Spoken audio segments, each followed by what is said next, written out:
You ask Tiger to solve. This deals with linear equations with one unknown. The final result is t equals -24. Let's solve it step by step. Swap sides. Group all constants on the right side of the equation. Add 1 to both sides. Simplify the arithmetic.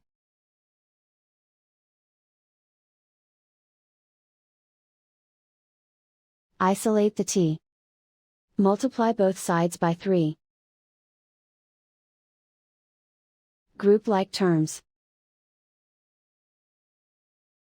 Multiply the coefficients. Simplify the fraction.